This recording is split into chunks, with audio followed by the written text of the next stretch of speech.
ಮಂಡ್ಯದಲ್ಲಿ ಕುಮಾರಸ್ವಾಮಿ ಗೆದ್ರೆ ಕೃಷಿ ಸಚಿವರಾಗ್ತಾರೆ ಅನ್ನೋ ಚರ್ಚೆ ನಡೀತಾ ಇದೆ. ಈ ಬಗ್ಗೆ ಡಿ ಕೆ ಶಿವಕುಮಾರ್ ಅವರನ್ನ ಪ್ರಶ್ನೆ ಮಾಡಿದರೆ ಮೊದಲು ನಕ್ಕಂತ ಡಿ ಕೆ ಶಿವಕುಮಾರ್, ಆ ನಂತರ ಬಿಡಿ ಅವರು ಕನಸು ಕಾಣಲಿ ಅಂತ ಪಂಚ್ ಕೊಟ್ಟಿದ್ದಾರೆ.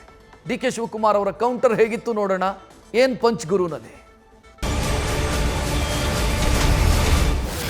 ಲೋಕಸಭೆ ಚುನಾವಣೆ ನಂತರ ಸೆಂಟ್ರಲ್ ಮಿನಿಸ್ಟರ್ ವಿಚಾರ ಚರ್ಚೆ ಆಗ್ತಾ ಇದೆ. ಕುಮಾರಸ್ವಾಮಿ ಅವರು ಕೃಷಿ ಸಚಿವ ಖಾತೆ ಕೊಟ್ಟರೆ ನಿಭಾಯಿಸ್ತೀನಿ ಅಂತ ಹೇಳಿದ್ದಾರೆ. ಮೋದಿ ಅವರು ಮಂಡ್ಯದಿಂದ ಆಯ್ಕೆ ಮಾಡಿದ್ರೆ ನಾನು ಕೃಷಿ ಸಚಿವ ಆಗ್ತೀನಿ ಅಂತ ಹೇಳ್ತಾ ಇದ್ದಾರೆ. ನೋಡಪ್ಪ, ಆಸೆ ಯಾರು ಏನು ಬೇಕಾದ್ರೂ ಪಟ್ಕೊಳ್ಳಿ. ಕೃಷಿ ಸಚಿವರಾಗಲಿ ವಿತ್ತ ಸಚಿವರಾಗಲಿ ನಮ್ದೇನು ಅಭ್ಯರ್ಥ ಇಲ್ಲ. ಫಸ್ಟು ಎನ್ ಡಿ ಎನೇ ಬರಲ್ಲ. ಎನ್ ಡಿ ಎ ಬರದೆ ಹೆಂಗಾಗ್ತದೆ? ಈಗ ನಮ್ಮ ರಾಜ್ಯದಲ್ಲಿ ಹೇಳ್ತಾ ಇದ್ವಿ, ನಾವೇನೋ ದೊಡ್ಡದಾಗೆ ಸಾಧನೆ ಮಾಡ್ತೀವಿ,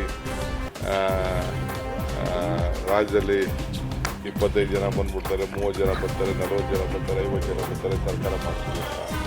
ಹಂಗೆ ಕೆಲವು ಕನಸು ಕಾಣಬೇಡ ಅಂತ ಹೇಳೋಕ್ಕಾಗ್ತದೆ. ಕನಸು ಕಾಣ್ತಾರೆ.